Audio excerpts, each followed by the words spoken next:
Well, hello there. Welcome back. We are here today on BeamNG Drive, not in the West Coast map, but now we are in the Italy map. We are on the dockyard and we're going to be driving some Super Coupes. These are the cars that I've made in the past month when it was my birthday and then I lost the footage and then the Queen died and then a lot of stuff has been happening. But we have these to work with in the meantime. These are, starting from the left, 3 naturally aspirated V10s, then 2 twin turbocharged V10s, and then finally one very special, I think 13 or 1400 horsepower twin turbo V12. Oh god, we are going to be chased by randomly assigned traffic, of course. Starting from the dockyards, we're going to make our way out, cut through the city, make a hairpin turn, come all the way back, and then hopefully end up at either this little castle area, or we're just going to go into the parking lot of the visitor center.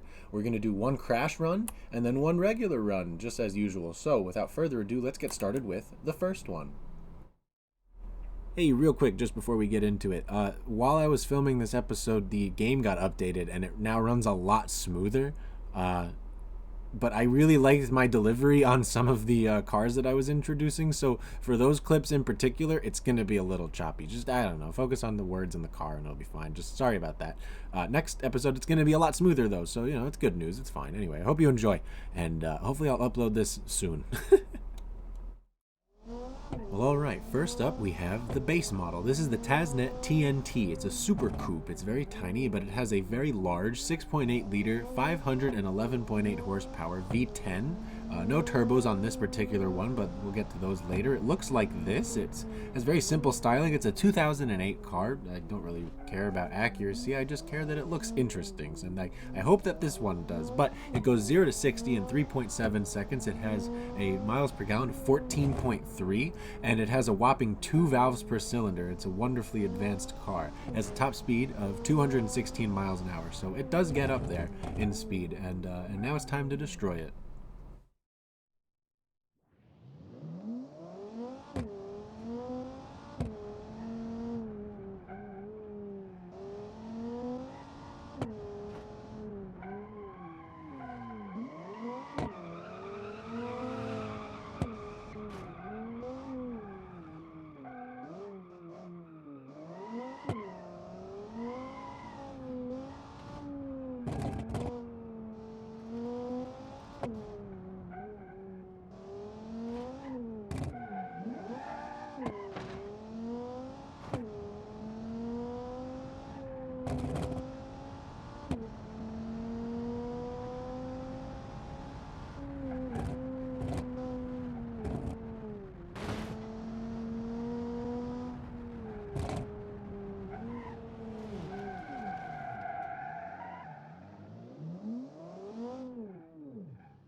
Alright, next up we have this one. It has a little bit more meat on the bone than the last one. This is the Super Sport Coupe. It's the sport version. It looks like this, and it has 635.5 horsepower, despite starting with the same engine as the base model. It has a 0 to 60 of 3.3 seconds. It has a top speed of 225.2 miles an hour. It gets 15.3 miles per gallon, and it will cost you $95,400. The last one, which I did not mention, will cost you $90,100. So for just a little bit more money, you can have this and go down Italy, I guess.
Next up, we have the strongest engine in the naturally aspirated version of this car. This is the Super Sport Plus Coupe. This has 717 horsepower. It has a 0 to 60 of 3.1 seconds.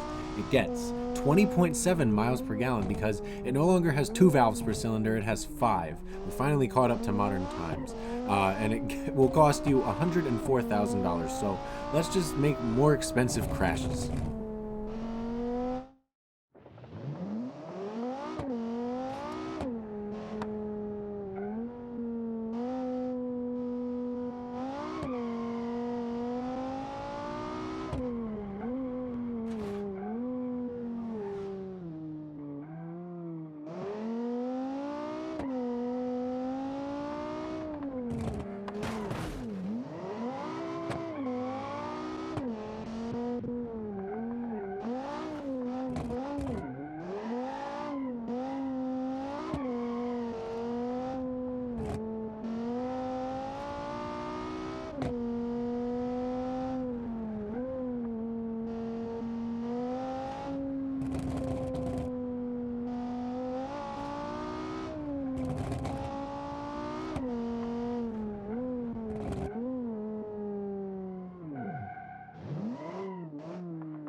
Well, alright, we have here the farthest that I can push the V10 platform for this particular car. This is the Tasnet TNT Hypersport TT Coupe. It has 1,042.3 horsepower from a 6.8 liter V10. It has 0 to 60 time of 2.8 seconds. It goes 250 miles per hour. It has a 6-speed dual clutch, and it gets 19.6 miles per gallon. This will cost you $147,000, and it will kill you 147% of the time.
Well, alright, the time has come to finally see the twin turbocharged V12 version of this car. This is a 1,403 horsepower rear mounted V12, 8.2 liters, and it makes over 1,000 pound-feet of torque. It looks like this. It's gonna sound like this in a second, and just check it out. I had to bring it on a drag strip so you could see how fast it goes. So here we go.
Well, alright, thank you guys so much for watching. I'm pretty sure that's everything I had in mind for this one. Next time we're going to look at this, which is absolutely, definitely, positively not a GTR. I made it in between the last clip and this clip. It has been a few days, but it's really cool. It has 707 horsepower, and it sounds like this, and it does this, and we're just going to do some racing. So, without further ado, I hope you enjoyed, and I'll see you next time.